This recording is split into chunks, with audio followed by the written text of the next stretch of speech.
En fait, quand vous faites appel à des professionnels comme Marwan ou moi, il faut avoir confiance en fait en ce qu'on vous propose. Bien sûr, c'est à vous qui êtes décideur au final, mais une fois qu'on démarre le chantier, il faut, il faut accepter de faire confiance et attendre le rendu final. Parce que parfois, on peut visiter le chantier en cours de travaux et se dire, ah, finalement, on n'avait pas imaginé ça. Mais ces a priori-là sont parfois biaisés parce que c'est pas fini. Et il faut attendre vraiment le produit fini pour pouvoir juger, en fait. Et parfois, il faut vraiment faire confiance là-dessus. Donc ça, c'est important. Euh,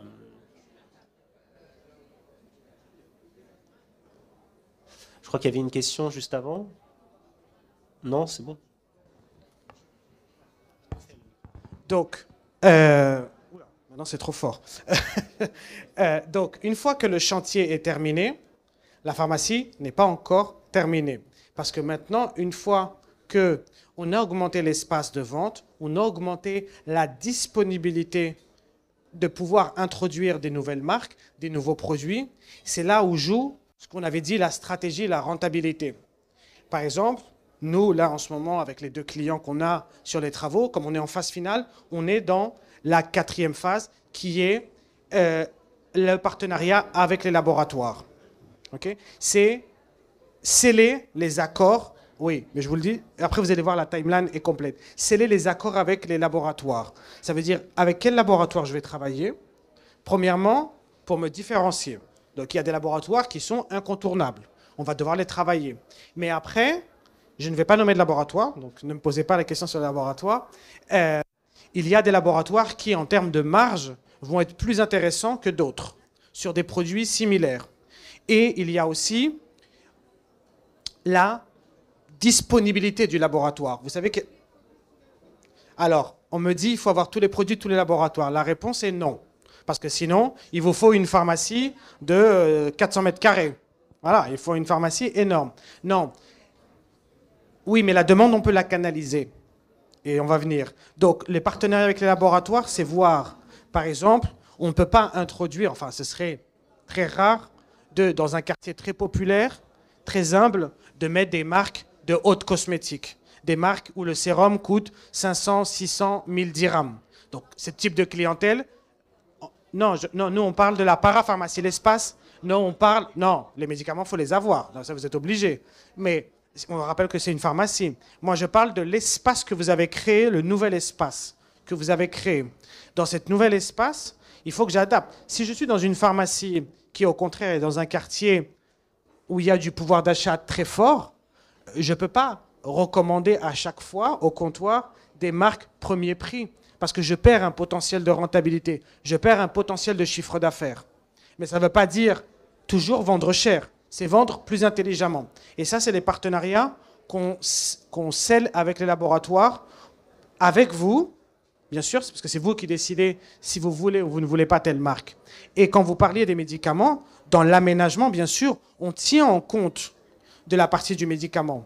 La partie OTC, médicaments conseils, mais également la partie, on va dire, des tiroirs où les médicaments vont être rangés pour que ce soit facile d'accès pour les employés et ce soit aussi logique pour que la dispensation se fasse le plus rapidement possible. Une fois que les partenariats sont scellés, vous passez vos marchés arrivent, vos commandes, on commence l'installation de la pharmacie avec les produits et dans le dernier point, c'est le suivi avec le consulting, le suivi et l'application de la stratégie. C'est-à-dire que là, la pharmacie, au point 5, vous avez la pharmacie, elle est complètement prête. Vous pouvez faire une fête d'inauguration, il n'y a aucun souci. Et maintenant, il faut mettre en route la stratégie. La stratégie passe par la formation de l'équipe, de toute l'équipe, pas que du titulaire. C'est très important que vos collaborateurs soient formés. Parce que s'ils ne sont pas formés, c'est eux qui vont vendre les produits. S'ils ne les connaissent pas, il n'y aura pas grand-chose à faire. Et ensuite, il y a la partie du marketing, la partie de gestion de stock, la partie du suivi de tout ce qui est rotation des produits, les commandes, les inventaires. Tout ça, c'est un package de suivi avec le consulting pour permettre à la pharmacie d'augmenter sa rentabilité. Et donc là, je vous mets la timeline complète. Donc, vous avez le changement. C'est vous à ce moment-là qui décidez. Vous nous contactez, donc on vous fait des propositions. Et avant de passer à la troisième étape, vous validez. Donc là, on signe un contrat. Tout est signé, tout est, on va dire, acté. Et ensuite, Smaïl et son équipe commencent. Donc lui, il va aller continuellement, enfin pas continuellement, enfin, il va faire un suivi du chantier. Donc pour vous, c'est moins de tracas, moins de problématiques. C'est pas vous qui gérez les corps de métier. Et une fois que le chantier est terminé, on passe à la négociation avec les laboratoires. En général, on l'a fait quand le chantier se termine, parce que les laboratoires peuvent déjà voir la vision de la pharmacie et en général, ils tombent amoureux parce qu'eux veulent que leurs produits soient bien présentés. Donc, quand ils voient que la pharmacie gagne en image, gagne en espace, ils vont dire oui, oui, nous, on veut être là. Et ensuite, c'est l'application de la stratégie. Donc, là, on a pris du retard et je suis vraiment désolé pour le contretemps au niveau du son. Là, par exemple, ce sont deux pharmacies qu'on avait suivies en Espagne. Donc, celle-ci est à Elche, dans la région d'Alicante, et celle-ci est vers Valencia. Dans le cas de la pharmacie noire, c'était une pharmacie où il fallait changer aussi l'ouverture. La pharmacie était axée sur le côté, mais c'était une rue secondaire, alors que la rue principale était ici. La pharmacie, on lui a donné, parce que c'est l'image que voulait la titulaire, ce côté noir et ce côté fuchsia. C'était son image de marque.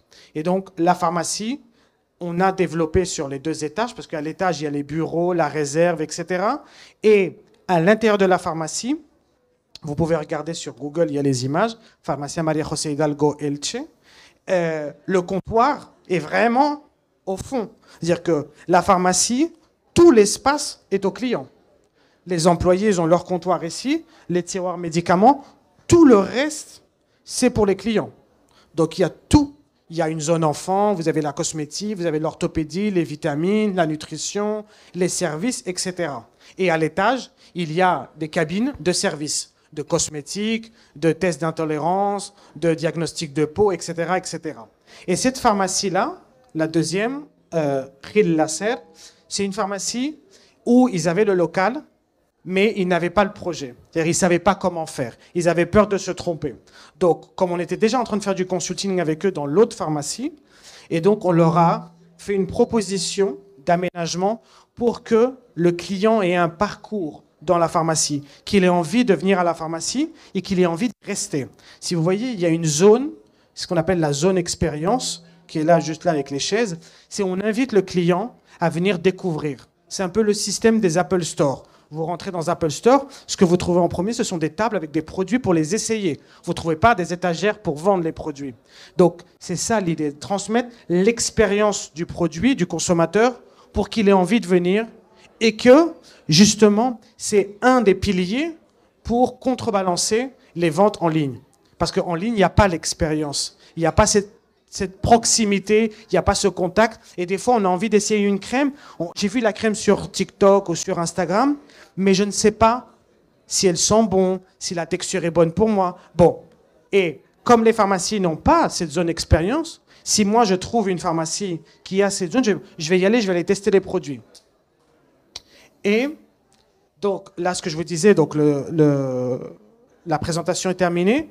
Ceux qui sont intéressés, qui ont des questions, qui ont des doutes, avec Smaïl, on va être ici. Vous pouvez nous interpeller, vous pouvez nous poser des questions. On est là pour vous toute la matinée. Est-ce que vous avez des questions, des doutes? Est-ce que quelqu'un veut participer? Toi, oui, Hem. Tu as avancé tes travaux? Ça avance bien. Et est-ce que tu as pris une entreprise pour t'accompagner? Et ça fait combien de temps que tu es en travaux? À peu près 25 jours. Ah, je viens de commencer. Ah oui, oui, parce que tu n'avais pas encore les autorisations. Ah, ok. Bon, bonne chance. Ok. Quelqu'un d'autre a une question?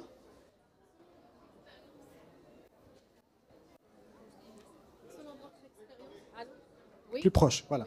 Selon votre expérience, combien ça coûte le coût transformation à peu près. Alors ça, c'est la question du million. Il n'y a pas un tarif.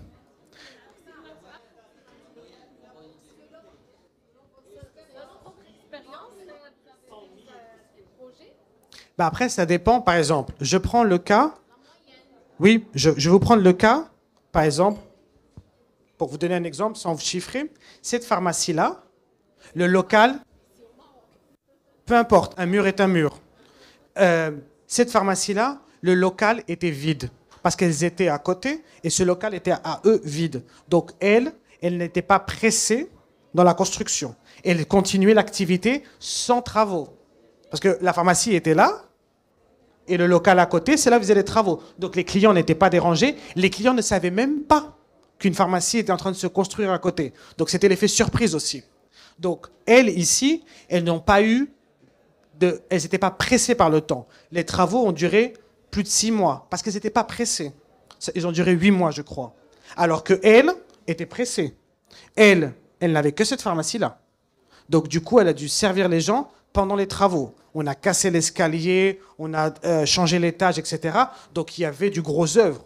Donc le gros œuvre qu'a eu Maria José, ils ne l'ont pas eu, Annabelle et sa sœur. Martha, alors qu'elle, elle a dû l'avoir. Et elle était pressée.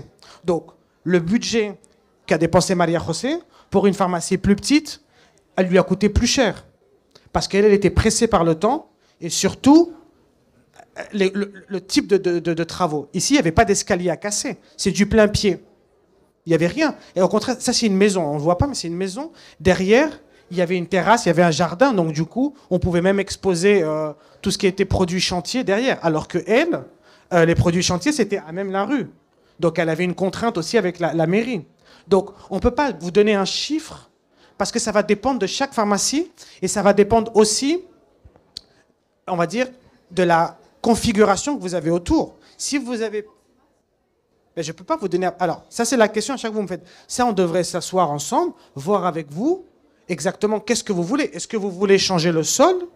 Est-ce que vous voulez casser un mur? C'est pas pareil. Parce que si le moins d'œuvres qu'on fait, automatiquement, Smaïl est le premier à vous le dire. Et on va dire, si on ne change pas le sol, c'est déjà ça de gagner. Si l'électricité est bien faite et nous, on a juste à venir installer les panneaux, etc., c'est déjà ça de gagner. C'est pas la même chose si vous me dites, ah non, le sol, je veux le changer complètement. L'électricité, elle date des années 60, donc plus du tout aux normes, etc., etc. Mais de toute façon, le budget, ça, quand on s'installe, la première étape, le changement, on voit avec vous ce qui peut être fait, ce qui ne peut pas être fait, et votre budget. Mais il n'y a pas un budget pour une pharmacie. Alors, oui, ça a un coût, bien sûr, mais c'est un investissement. Il faut investir? Oui, bien sûr. À chaque fois, quand on commence quelque chose. Non, c'est celui-ci qui fonctionne. Ah oui, pardon. Et vous avez dit? Question de rendement après. Qu'est-ce que vous entendez par le rendement, la rentabilité? La rentabilité, elle est au rendez-vous parce qu'on vous propose l'accompagnement. C'est-à-dire qu'on vous accompagne. On se fait votre allié pour justement vous proposer des stratégies gagnantes. De toute façon, de manière générale, quand une pharmacie fait des travaux, quand elle se rénove, elle attire la curiosité. Donc, il y a un moment, les premiers mois, vous gagnez de la nouvelle clientèle par rapport à la curiosité. Et c'est à ce moment-là où il faut concrétiser cette curiosité. Ça veut dire, voilà, j'ai fait une pharmacie, j'ai mis un beau lustre, j'ai mis un beau comptoir, les gens viennent. Mais maintenant qu'ils sont là, je dois avoir une stratégie derrière de fidélisation, d'accompagnement des clients, de proposition de produits pour justement dire, transmettre à ses clients, il faut venir ici parce que ici, vous allez trouver ce que vous avez besoin. Donc après, la rentabilité, elle va être en fonction des produits que vous allez travailler et surtout des services que vous allez mettre en place. Si vous allez prendre des formations à l'équipe ou pas. Parce que l'équipe, il faut le former. Ah oui. Il ne faut pas aller avec l'idée ancienne. Il faut donner une idée nouvelle, un service qui est nouveau. Il ne faut pas penser autrement. Il ne faut pas penser par les idées anciennes. Parce que vous avez fait l'innovation. L'esprit, il faut faire l'innovation. D'autres questions? Alors, en moyenne, quand le OK est donné, le chantier devrait durer quelle période, quelle durée? Est-ce qu'on parle de semaines ou on parle Alors, je vais laisser Smeril. Alors ça c'est comme le budget, c'est la question à 1 million. Bon, pour vous donner une idée, en fonction, il y a déjà plusieurs choses. Il y a les contraintes que vous allez me donner. En fait, il faut savoir que moi je vais travailler avec des contraintes. Parce que on n'est pas pour une villa, pour un immeuble, une construction nouvelle, c'est très simple. Je peux vous donner des délais, il n'y a pas de problème. En général, quand vous êtes sur une pharmacie, c'est souvent une reprise. Vous avez déjà un existant, on va démolir, enlever des choses et refaire. Donc ça va dépendre de ces contraintes-là déjà. Qu'est-ce qu'on va faire? S'il y a des travaux, comme expliquait Marwan, s'il y a des travaux de gros œuvres, s'il faut casser du mur, du béton, ça prend du temps. La deuxième contrainte qu'on peut avoir, c'est est-ce que vous avez toujours votre activité sur place? Et donc, est-ce qu'en même temps, je vais devoir travailler? Est-ce que je vais devoir travailler de nuit? Est-ce que je travaillerai les week-ends? Est-ce que je vais avoir des contraintes vis-à-vis du voisinage? On va me dire, écoute, Smaïl, tu peux pas travailler de telle heure à telle heure. Il faut démarrer, tu peux pas travailler de nuit parfois. Voilà. Donc c'est très compliqué à estimer. Encore une fois, ça dépend de la taille, ça dépend du nombre d'intervenants.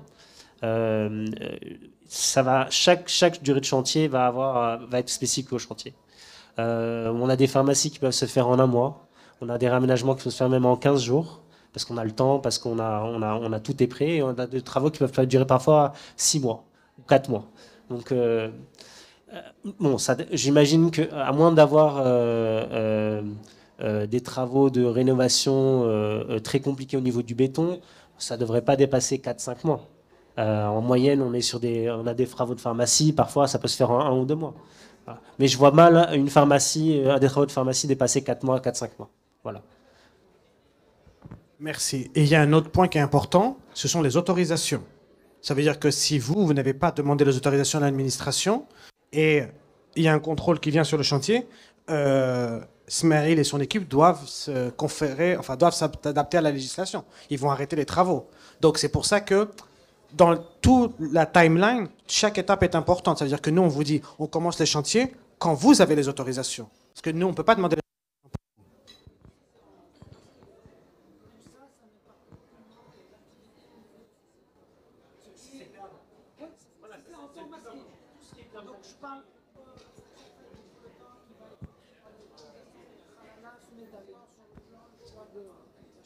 Oui, après les travaux, ça dépend.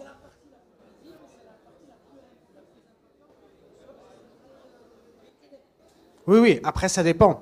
Comme vous l'a dit Smeril, tout rentre en jeu. Si on parle d'un local récent, si on parle d'un vieux bâtiment où il y a beaucoup de choses à faire.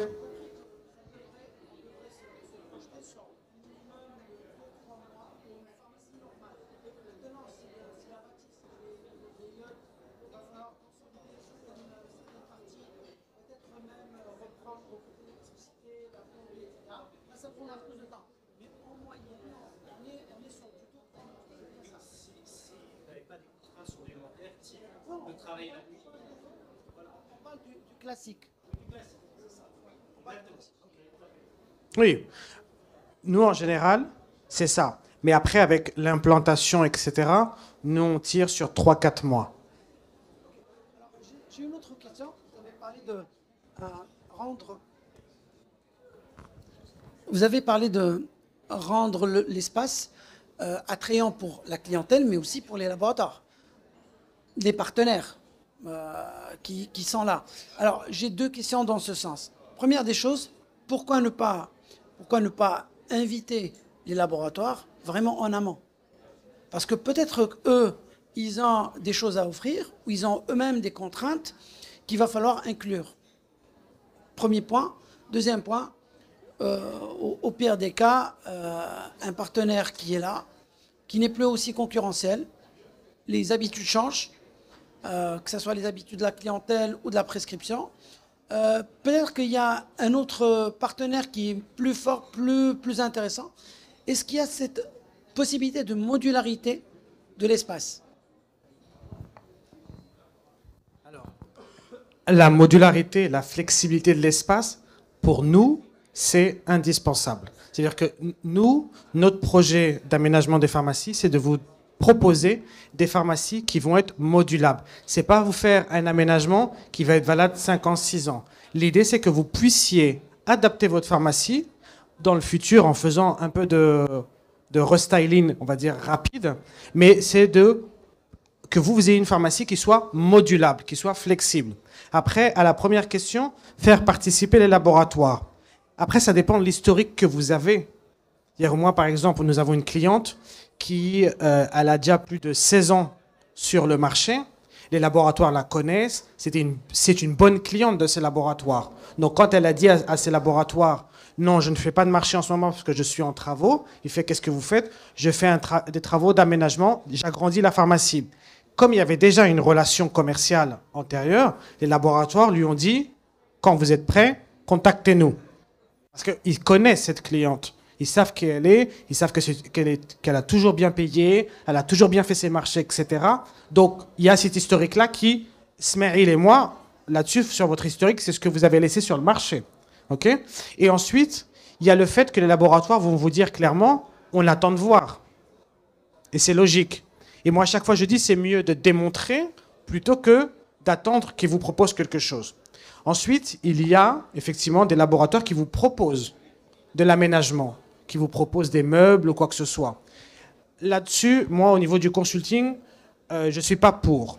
Parce que ça vous bloque la pharmacie sur ces marques-là. Donc, du coup, vous êtes conditionné à toujours avoir ces marques dans les endroits, ce qu'on appelle en termes de merchandising, les plus chauds de la pharmacie. Mais comme vous l'avez dit, les tendances changent. Aujourd'hui, c'est ce laboratoire, mais demain, il y a une nouvelle tendance en termes capillaires, en termes d'apparatologie, en termes de technologie. Et donc, du coup, il faut que moi, je puisse adapter ma pharmacie. Et je ne peux pas être conditionné à un laboratoire. C'est pour ça que ce qu'on vous propose, c'est des accords en termes commerciaux et aussi en termes d'accompagnement des laboratoires. Mais ça ne veut pas dire que votre pharmacie se convertit en une succursale du laboratoire. Ce n'est pas ça. La pharmacie est à vous et elle est au client. Donc il faut pouvoir s'adapter à cette contrainte-là et pas aux contraintes des laboratoires. Mais en général, les laboratoires, eux, ce qu'ils veulent, c'est un espace où exposer. Ce qu'ils ne veulent pas, c'est que vous avez le comptoir ici et leurs produits soient de l'autre côté. Non, eux, ce qu'ils veulent, c'est que les produits soient au niveau de la portée des clients. Vous avez une pharmacie. Oui, vous êtes où? Je suis à Rabat. Mais, oui. Oui, c'est une reprise. Ouais. Pas longtemps, pas longtemps. Et donc, votre projet d'aménagement, il est mûri ou il est toujours, vous êtes toujours en train de, on va dire, de chercher des idées, de vous trouver vous-même dans qu'est-ce que vous voulez pour la pharmacie?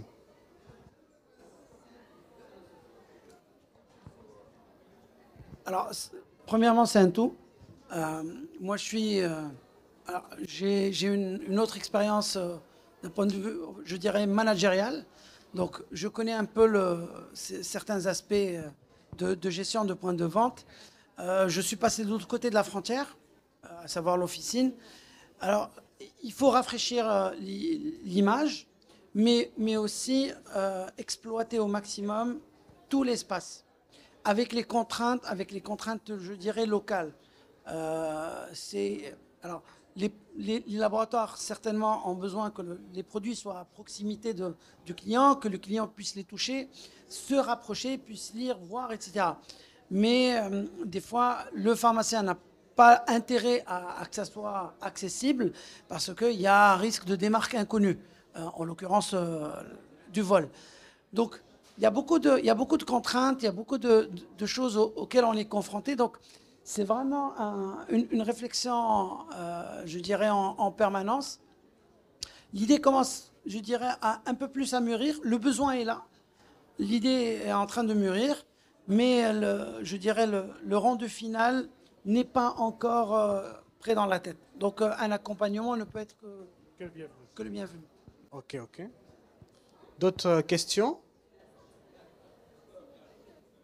Les modalités de paiement pour votre réalisation du projet, comment ça se passe? Alors après, ça c'est, on parle en individuel, mais effectivement, après c'est comme tout projet de réalisation, c'est-à-dire que vous avez des paiements qui se font au début, pendant et à la fin. Ça c'est comme n'importe quel travaux. Alors là, je donne pas de chiffre parce que elle me dit 50 pour commencer. Après, ça dépend parce que oui, 50%. Ok. Donc pour la partie réalisation de travaux, ça va dépendre encore une fois de vos contraintes. C'est-à-dire que on m'impose si on a des contraintes dans le temps très courtes, moi en termes de ce qui va être réalisé, la rapidité de réalisation, en 2 mois, je vais avoir une avance forcément plus importante et parce que ben, j'ai besoin d'avoir. Oui, bien sûr. C'est-à-dire que, je vous donne un exemple, des travaux qui prennent 1 an, vous avez un échelonnement sur une année. D'accord? Donc pour moi, c'est comme ça que je travaille. Je fais déjà un échéancier dès le départ du chantier et on dit voilà, en fonction du besoin du client, on met des checkpoints à chaque étape de réalisation. Et voilà, on a réalisé à telle étape de réalisation, mettons le gros œuvre, on constate que c'est réalisé, c'est conforme, on paye. Et au fur et à mesure, ça avance comme ça. Maintenant, sur un chantier très court, j'ai pas le temps. Parce que moi, le temps de vous faire valider et de vous montrer, voilà, c'est fait, il se passe des jours que moi, j'ai besoin d'avancer des frais. J'ai besoin, parce que le chantier, c'est une machine qui est en mouvement. Quand elle démarre, il faut pas l'arrêter. Voilà. Donc, en général, plus le temps est court, voilà, plus l'avance est importante. En général, c'est autour de 50%. Voilà. Après, il peut y avoir 50% et le reste à la fin. Ou alors, c'est 50% plus 20%, plus 20%, plus 10%. Ça dépend vraiment. Et il y a des chantiers, si vont prendre peut-être un peu plus de temps, je peux me dire, bah voilà, on peut faire 30%, et puis après 10, et après 20. Ça va dépendre de plein de choses. Voilà.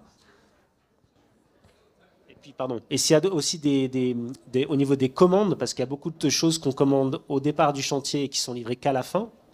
Mettons, je parle par exemple la menuiserie aluminium, tout ce qui est mobilier, ça forcément, ça rentre en compte. Voilà. Non, apparemment, j'en ai un autre. Merci. Donc, effectivement, les contraintes de paiement se font en fonction du projet. D'autres questions? Alors, parmi vous, donc vous vous appelez Tariq. À part Tariq, qui a un projet d'aménagement? Vous? Oui? J'envisage, Inch'Allah, réaménager ma pharmacie. C'est une reprise sur Bouznika. Voilà. Je suis en train de voir, de demander des devis à des sociétés. Et ben, j'attends toujours. Contrainte, la peur, le vol, machin, tout ça, voilà.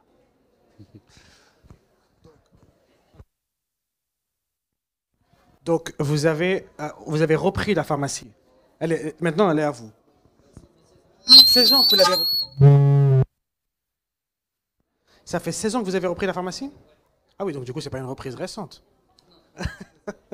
Et quand vous avez repris la pharmacie il y a 16 ans, vous avez fait des travaux. Ça reste la même structure. Et donc, vous avez déjà une idée de ce que vous voulez ou...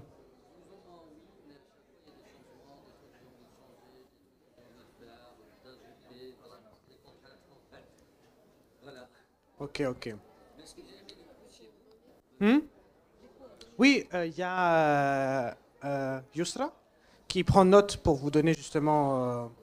Et qu'est-ce que je veux dire? Et vous aussi, vous avez un projet d'aménagement? Votre pharmacie est où? Meknes. Ok, ok. Et vous? Meknes aussi. Et vous avez un projet aussi?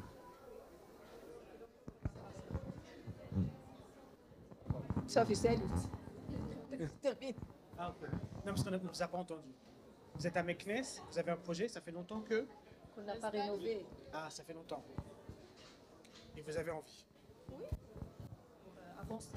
On doit étudier d'abord le budget pour avoir la réalisation du projet. Ok, ok. Et vous? Non, non, vous pouvez de la curiosité, il n'y a pas de souci. Je viens de faire une petite rénovation à ma pharmacie, la façade et des petites retouches. Alors, Pour faire vite, bah, la timeline je dirais, l'organisation est très importante pour une bonne réussite du projet et le respect de la timeline.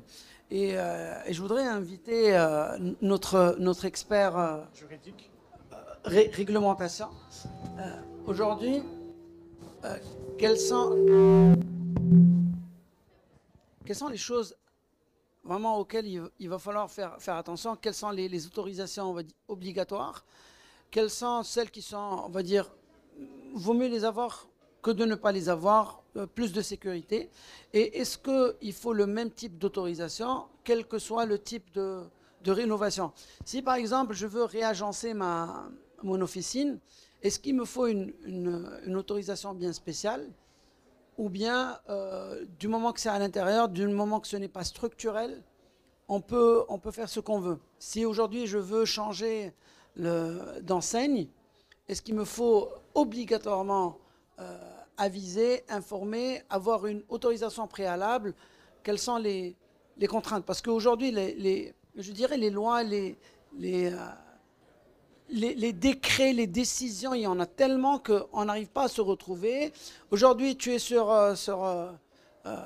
une chose et demain on te dit qui t'a demandé même ce papier n'est plus d'actualité. Et le surlendemain, ah non, tu n'as pas demandé le papier bleu, jaune, vert, machin chouette.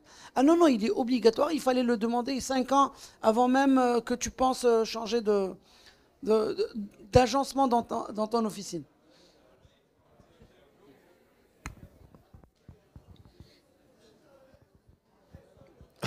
Il y a trop de questions. Je vais essayer de répondre donc, dans la mesure du possible. Mais justement, là, au cours de cette table ronde, donc, on a parlé de beaucoup de choses, l'ingénierie et l'art, mais il y a également donc, le métier, le cœur du métier. Et le cœur du métier, il est pris en charge par le droit. Donc, il y a un principe du droit donc, qui stipule que donc, on n'a pas le droit de faire tout ce qu'on veut. Il faut se conformer à la norme. Et bien sûr, l'officine, en tant qu'espace de santé, tout d'abord, c'est un espace de santé. L'activité commerciale, elle est accessoire, ce n'est pas le cœur du métier. En tant qu'espace de santé, donc, il y a des règles qui régissent à la fois donc, l'espace lui-même, son aménagement et la manière de gérer cet espace. Donc, vous le savez, l'activité principale, c'est la production du médicament, la préparation, il y a la détention du médicament, la dispensation, il y a les actes pharmaceutiques, d'éducation thérapeutique, de conseil, etc., qui ont besoin donc d'être aménagés selon ce qui est prévu par la loi. Et là, donc, ça a été dit par notre ami. Donc, c'est l'aménagement principal de la pharmacie concerne le médicament. Et le médicament, donc, il doit être détenu selon les règles de l'art qu'on retrouve au niveau du DAER de 1922 sur les substances vénéneuses. C'est-à-dire que le médicament ne doit en aucun cas être accessible au public. La notion d'OTC n'existe pas en droit marocain. Donc là, il faut être catégorique là-dessus. L'OTC au Maroc n'existe pas. C'est-à-dire que quand bien même le médicament est de libre dispensation, on n'a pas besoin de prescription pour le délivrer, mais il doit être détenu donc, dans un endroit inaccessible au public. Le reste, c'est tout ce qui est accessoire, c'est-à-dire tout ce qui est produit de parapharmacie, produits d'hygiène corporelle et produits des compléments alimentaires. Donc voilà, c'est-à-dire que l'aménagement de l'officine, il doit prendre en considération ces prérequis qui sont fondamentaux et qui conditionnent le fonctionnement de l'officine. Deuxième point, c'est que justement, donc, au niveau de la façade, on ne peut pas tout faire ce qu'on veut. Ce n'est pas une activité normale, courante. Là. C'est une activité qui est réglementée. Il y a un code déontologie, il y a des règles, notamment en termes de publicité. Donc il faut concevoir justement les vitrines et les espaces donc, de publicité donc, en conformité avec ce qui est prévu par la loi. En ce qui concerne les autorisations, bon, aujourd'hui, je pense qu'en matière d'urbanisme, je parle sous le contrôle d'Ismaël. Aujourd'hui, la procédure elle est plus flexible, plus simple. Donc, il y a un site, une application plutôt, rojas.ma, où vous faites une demande et par la suite, donc, il faut produire un certain nombre de documents pour avoir une autorisation d'aménagement. Sauf que, là, donc, il y a un point qui est très important, c'est que généralement, donc, il y a des études qui ont été faites là-dessus, pratiquement plus de 90% des officines le foncier n'appartient pas aux pharmaciens. Les pharmaciens sont locataires. Donc ils sont locataires. Et donc ce qu'il ne faut pas perdre de vue, c'est que vous n'avez pas le droit d'accrocher donc, un clou sans l'autorisation du propriétaire, au risque de vous faire expulser. Donc là, j'attendais à ce que cela soit soulevé, parce que c'est donc, justement, parce que certes, le pharmacien, donc, quand il exploite une pharmacie, donc, il est propriétaire, il a une propriété commerciale, qui n'est pas aussi énergique que la propriété foncière. D'accord ? Cette propriété commerciale, elle a son poids, donc, parce qu'elle permet de maintenir le pharmacien dans son local. C'est-à-dire qu'il y a une pérennité de l'activité. Mais cette pérennité de l'activité, il est vulnérable. Il est vulnérable justement par les actes que le pharmacien va faire. Donc vous n'avez pas le droit de faire un soupçon de travaux si vous n'avez pas l'autorisation du propriétaire. Ça d'une part. D'autre part, tout à l'heure on a parlé d'adjonction d'activités donc accessoires. Justement, donc la déspécialisation, ne serait-ce que partielle, de l'activité, a besoin d'une autorisation du propriétaire. L'adjonction d'une autre activité a besoin d'une autorisation. Et là, donc, ce sont des autorisations qui ne sont pas d'ordre administratif, mais donc c'est un accord. Dans ce cas, vous avez donc la possibilité de soumettre ce différend au juge pour qu'il puisse trancher. C'est parce que c'est le propriétaire du foncier. Et donc la relation entre une personne et le propriété foncière, c'est un lien énergique. Ça lui appartient. Vous exploitez un local. Le fonds de commerce, c'est une propriété commerciale. C'est une fiction du droit. Le fonds de commerce, ce n'est pas quelque chose de réel. Voilà. Il faut suivre un petit peu donc, le contentieux. Il y a des pharmaciens qui ont été éjectés, évincés, justement, parce que ce n'est pas parce qu'ils ont fait des travaux. Ils ont rajouté une activité qui n'est pas prévue. Voilà. Mais non. Oh, je ne sais pas. Par exemple, il y a une pharmacie.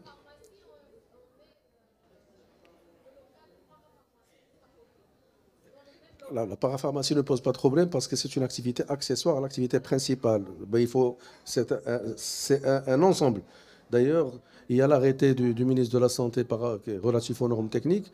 La pharmacie c'est un ensemble. Il ne doit pas y avoir de cloisonnement. C'est-à-dire, quand vous avez une activité de parapharmacie, elle doit faire partie de l'activité principale.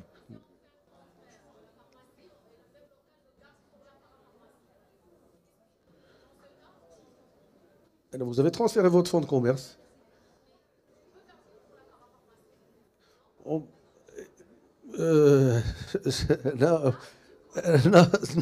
Non, c'est pas.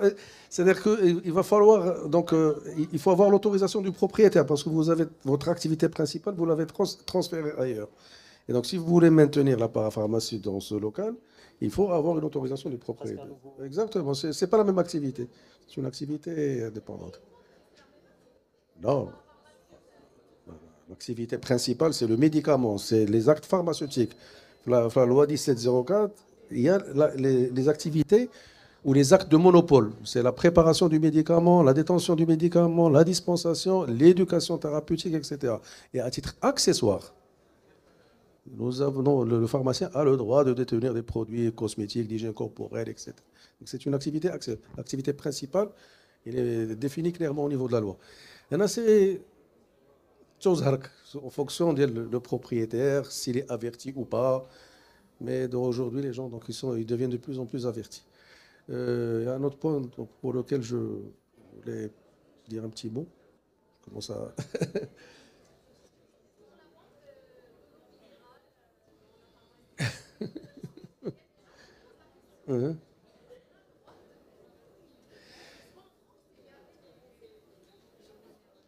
Oui, ils vendent même du coca en Espagne. Moi, j'ai vu à Madrid, il y a une pharmacie où il y a de Coca-Cola qui en vend.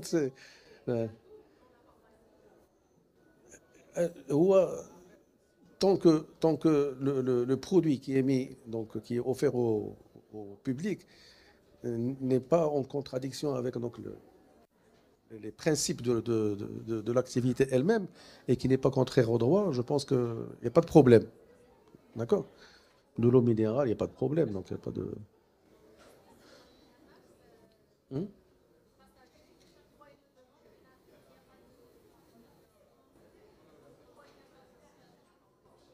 Ouais, il faut juste mettre un distributeur à côté, c'est facile, c'est plus simple, je pense. Là, je peux vous dire, alors, l'eau, c'est pas non plus ce qui va vous faire gagner. C'est un plus. Maintenant, vous pouvez l'avoir. Oui. Alors, de toute façon, l'eau, je connais pas trop bien la législation sur l'eau au Maroc. Nous, en Europe, on a l'obligation de fournir de l'eau aux gens. Peu importe que ce soit une pharmacie, un café, la loi nous oblige. Quelqu'un me demande un verre d'eau, je dois lui donner. Donc, les pharmacies en Espagne, oui, je termine. Les pharmacies en Espagne justifient qu'ils vendent de l'eau parce que le consommateur, enfin le patient, a besoin de consommer in situ le médicament. Il va prendre le comprimé, il va prendre quelque chose, il veut prendre l'eau. Donc ça se vend. Mais l'eau, je veux dire, c'est pas quelque chose qu'on va vous interdire ou quoi que ce soit. Maintenant, effectivement, si vous vendez du Coca-Cola, vous vendez de la bière, non. Parce que c'est contre l'activité. Je veux dire, on vend des médicaments pour les diabétiques, on ne va pas vendre du Coca. Vous comprenez? Il y a une question donc, par rapport aux enseignes. Voilà, donc en ce qui concerne donc, la signalisation, donc, elle est prévue au niveau de l'arrêté du ministre de la Santé relatif aux normes techniques. C'est-à-dire que l'officine doit faire l'objet d'une signalisation adéquate et qui ne doit pas dépasser la façade de la pharmacie. Donc tout ce qui est totem, tout ce qui est tout ça, c'est interdit. Donc, ça doit être fixe au niveau de la façade. C'est l'article 8. Donc c'est des taxes fiscales donc, et parafiscales. Mais c'est-à-dire que voilà, donc c'est l'article 8, si ma mémoire est bonne, de l'arrêté du ministre de la Santé relatif aux normes. C'est l'enseigne. Généralement, ce qui est toléré chez nous, c'est le croissant ou bien le caducé, mais qui doit se limiter à la façade de l'immeuble. Oui, bien sûr, l'article 8 de l'arrêté. Je ne sais pas si j'ai... J'espère que j'ai fait une capture d'écran.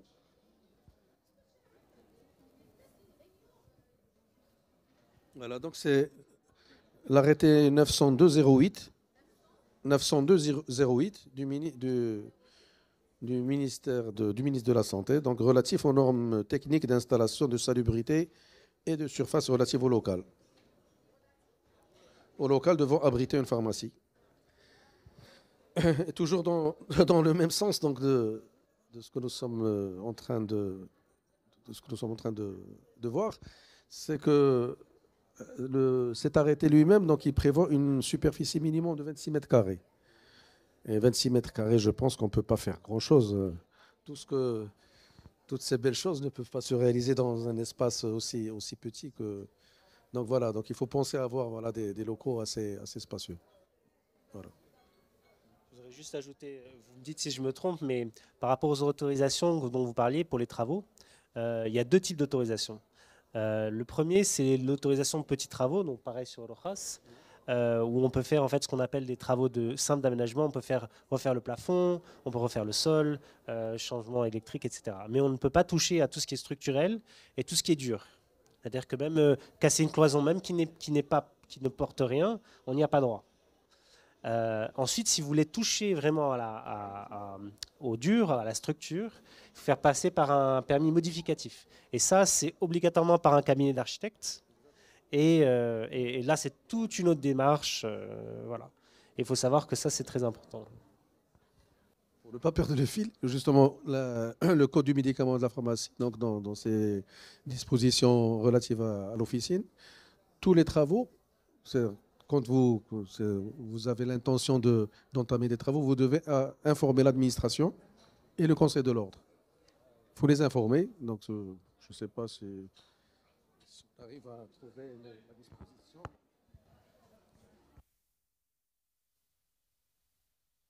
Mais pour la façade, par exemple, c'est important quand vous avez une extension. Il faut tenir en compte effectivement du chaînage. Donc c'est pour ça qu'effectivement, il faut... Non, une extension de la façade. C'est différent. Changer la couleur, par exemple, vous dites je vais mettre de l'alu combo, ou si je vais étendre...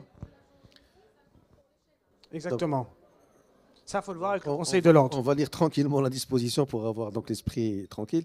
Donc, c'est les dispositions de l'article 60 de la loi 1704. Bon, toutes les modifications dans les éléments concernant le local abritant l'officine sur la base desquelles l'autorisation de création a été délivrée doit être soumise à une nouvelle autorisation, y compris les modifications apportées à la distance minimale séparant l'officine et celle des voisins. Dans le cas où la modification à apporter intéresse la façade de l'officine, la nouvelle autorisation n'est délivrée qu'à condition de respecter la distance sur la base desquelles a été délivrée l'autorisation initiale d'ouverture. Toutefois, les autres aménagements effectués à l'intérieur de l'officine font l'objet d'une déclaration à l'administration et à l'ordre des pharmacies. Hein? Ça marche. Alors voilà, j'ai envie de faire un réaménagement dans ma pharmacie. Alors je prends le local qui est à côté. Est-ce que j'ai le droit de le faire ou pas? Si j'avise bien sûr le conseil d'ordre. Il faut une autorisation. Parce que là où vous allez, donc c'est un transfert. Ce n'est pas le local lui-même. Donc, pour une certaine durée, c'est-à-dire 15 jours, un mois. On en a parlé tout à l'heure. Il y a pas de, la loi ne parle pas d'autorisation spéciale, particulière ou provisoire. C'est une autorisation de transfert. Donc voilà, donc, je parle sécurité juridique, donc il vaut mieux donc, faire une autorisation de transfert plutôt que de... Voilà, exactement. Voilà.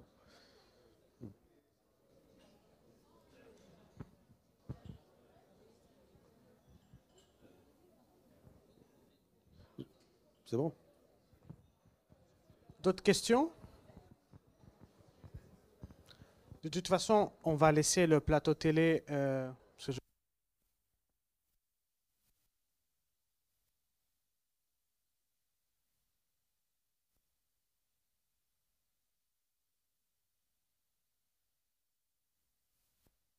Ce qu'on va faire, c'est qu'on va libérer le plateau télé. Et de toute façon, avec Smaïl, on va être ici. On peut s'asseoir, faire un one-to-one avec ceux qui ont des questions, des doutes pour avancer et échanger nos contacts. Ok? Je vous remercie beaucoup pour votre attention et je m'excuse au nom de l'équipe du pharmacien manager encore une fois du contretemps. Non, voilà, ils ont éteint la lumière.